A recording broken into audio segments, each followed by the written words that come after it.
अभी हम खड़े हैं तमिलनाडु राज्य के कन्याकुमारी ज़िले में और इस जगह का नाम वट्टाकोटाई है। यहाँ पे एक बहुत ही पुराना किला बना हुआ है, वट्टाकोटाई फोर्ट। इसका निर्माण 18वीं शताब्दी में राजा मार्तंड वर्मा ने किया।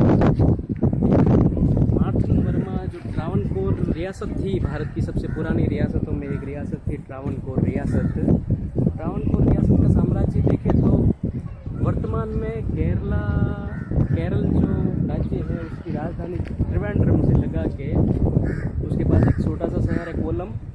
त्रिवेंद्रम का जो पुराना नाम तिरुवनंतपुरम भी कहते हैं। अभी जो तमिलनाडु प्रांत का कन्याकुमारी जिला है ये पूरा ट्रावनकोर साम्राज्य में आता था। इसकी राजधानी पद्मनाभम थी और ये किला भी राजा उसी रियासत के अंदर, उसी ट्रावनकोर रियासत के अंदर आता था। इसका निर्माण 18वीं शताब्दी में होता है। जो पूरे आप पत्थर देख रहे हैं ये एक तरह से ग्रेनाइट से बना हुआ है। ग्रेनाइट पत्थर बहुत ही कठोर पत्थर होता है। ये सारा किला पूरे ग्रेनाइट पत्थर से बना हुआ है। बहुत ही पुराना किला है। ऐतिहासिक सामरिक दृष्टि से आज के ज़माने में ऐतिहासिक दृष्टि से बहुत ही किला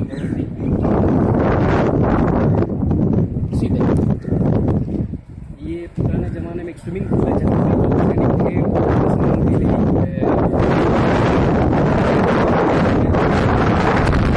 कह सकते हैं। आज के ज़माने में सैनिक बल यहाँ पे रहते थे उस ज़माने में और ये इसे स्विमिंग पूल की तरह इन्हें काम में लेते थे।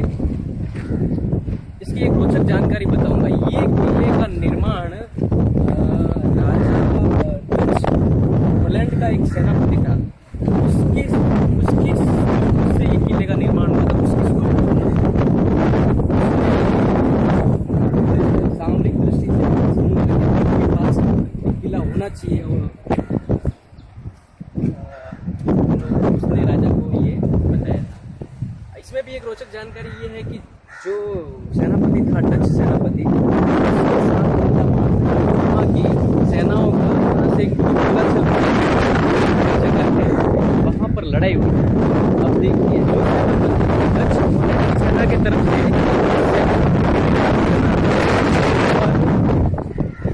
वो उस युद्ध में हार जाता है, कोलासल के युद्ध में हार जाता है और उसके बाद उस राजा का वो जो प्रतिद्वंदी राजा था, राजा मार्तंड वर्मा का, उसका विश्वास जीतता है और उसके बाद वो उनका मुख्य सलाहकार नियुक्त किया जाता है। मतलब एक व्यक्ति जो उनके खिलाफ लड़ा उसके बाद उसकी हार हुई और वही डच सेनापति राजा मार्तंड वर्मा की सेना का मुख्य सलाहकार नियुक्त किया जाता है। उसके खिलाफ में किले के पीछे की तरफ समुद्र है, किला समुद्र के अंदर भी गया हुआ है। पूरे किले का निर्माण ग्रेफाइट पत्थर से है।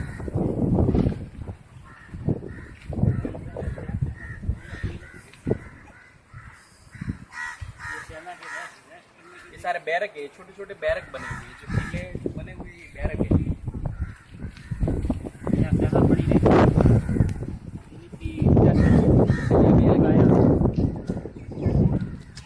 कुछ चीज़ें ऐसी होती है जहाँ पे सोचने को मजबूर कर देती है कैसे बनाया होगा, क्या बनाया होगा।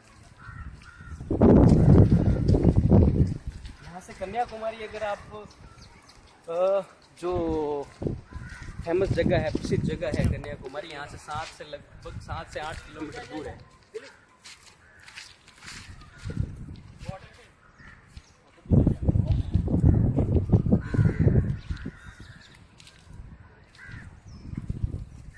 हाथियों से पत्थर खींचे जाते थे।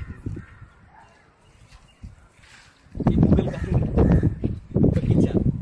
बगीचा तो नहीं कह सकते हैं, वहाँ पे मुगलों का राज रहा ही नहीं है कि ये एक ऐसी रियासत थी जहाँ पे मुगल नहीं थे।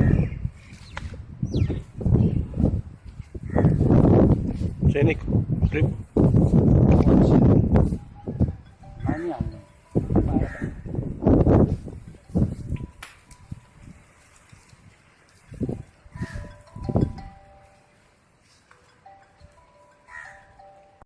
ये जो जगह देख रहे हैं यहाँ से हाथी चढ़ते थे ऊपर। हाथियों की चढ़ने की जगह थी। हाथी ऊपर से नीचे के लिए आते थे, नीचे से ऊपर जाते थे। मैं भी कोशिश कर रहा हूँ, आपको चढ़ने की शायद मुश्किल है लेकिन फिर भी कोशिश कर रहे हैं हम।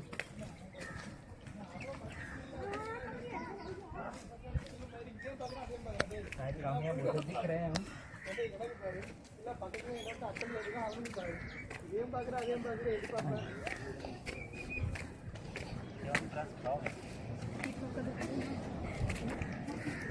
ये किला पूरी चौकोने में ऐसे बना हुआ है और ये एक भाग इसका समुद्र के अंदर है। ये भी उस फ्रांसीसी सॉरी उस जो हॉलैंड का जो सेनापति था उसकी सलाह पे बनाया गया था कि समुद्री तट की सुरक्षा कैसे हो बंदूक को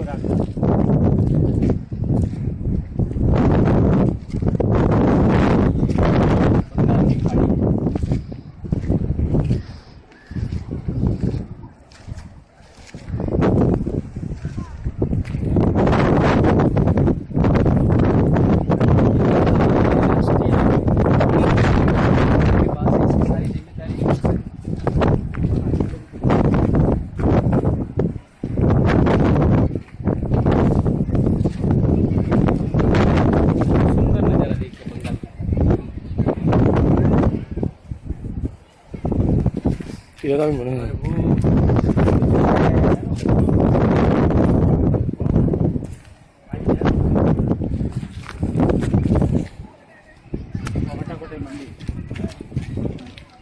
दत्तात्रेय भगवान का मंदिर आप देख रहे हैं, जो गुम्बद दिख रहा है वो दत्तात्रेय भगवान का मंदिर। बहुत ही सुंदर मंदिर बना हुआ है। कोशिश कर रहे हैं हमारे कैमरामैन आपको दिखाने की झूम करके, क्योंकि हमारा कैमरा वहाँ तक नहीं पहुँच रहा है। ये अरब बंगाल की खाड़ी, वहाँ पे कन्याकुमारी आप जो देख रहे हैं, पवन चक्किया वो क्या है बेटे वो? कुडनकुलम जो कुडनकुलम पावर प्लांट है, मैं आपको दिखाने की कोशिश करूँगा।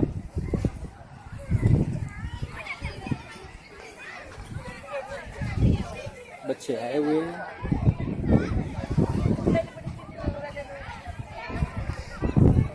यहाँ से थोड़ी सी झलक कुडनकुलम पावर प्लांट की दिखती है। हम कोशिश करेंगे कि आपको दिखा सके।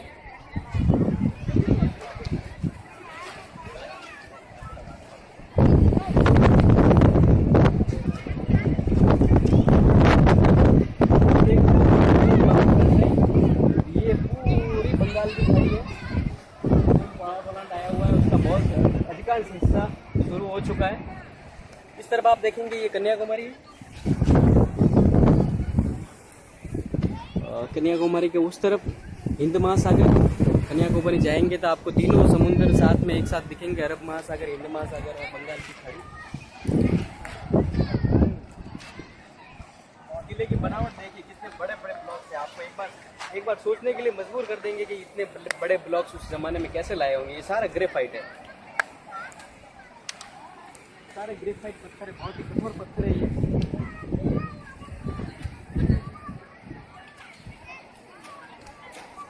अब विराम दे दिया जाए।